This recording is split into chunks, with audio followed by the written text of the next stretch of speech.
What's up, Manna U? My name's Nick, and welcome back to the series on the Manna U moment. Listen, this month we're talking about 7 signs of Jesus, as we see written in the Gospel of John. And here's the big idea. What if these miracles, they're not just signs of Jesus' power, but what if they're signs of his kingdom coming? Come on, somebody. Last week we looked at the first 2 miracles of Jesus, and so this week we're going to look at miracles number 3 and number 4. So let's jump right in. Miracle number 3 that we see in the book of John is where Jesus heals the guy at Bethesda. Here it is in a summary. You can read this for yourself in John chapter 5. But Jesus, he's in Jerusalem, and there's this pool there called Bethesda. And he heals this man who's been sick, probably paralyzed, for 38 years. And by doing so, he disrupts all the Sabbath traditions and he's basically challenging the religious authority in the area. Here's the kingdom principle that we see at play underlying all of this. Here it is. The kingdom is more concerned with restoration than man-made religion. And I gotta tell you, there's some irony in this story. Think about it. This pool, it promises healing. They assumed, they had this lore where they believed an angel would come and stir the waters, and the first person to get in the pool, they would be healed. We don't know if that's true or not, but here's the reality. This pool, it promised healing, but it only gave this man years of helplessness.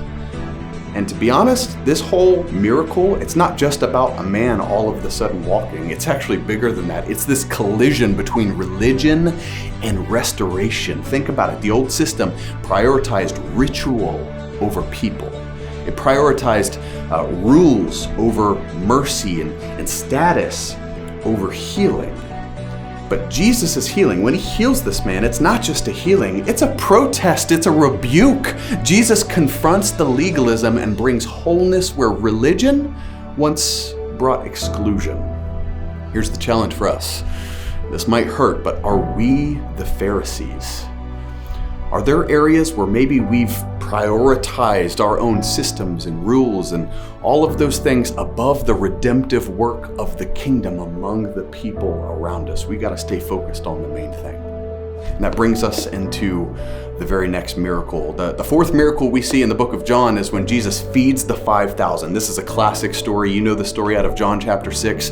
Jesus, he multiplies the 5 loaves and the 2 fish, and he feeds this massive crowd. It says that there's 5,000, but that's just the men. That's not including the women and the children.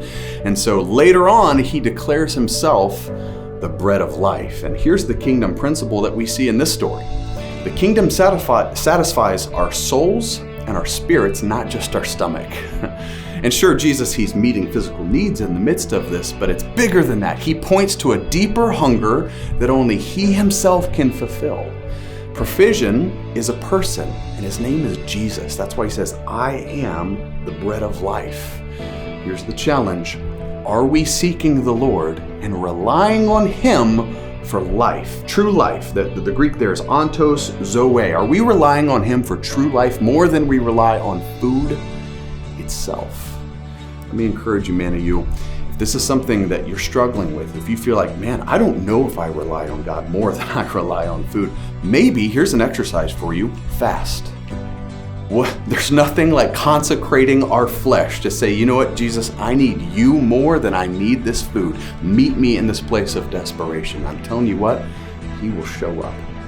God bless you guys. I'll see you next time as we continue the series on the 7 signs of Jesus.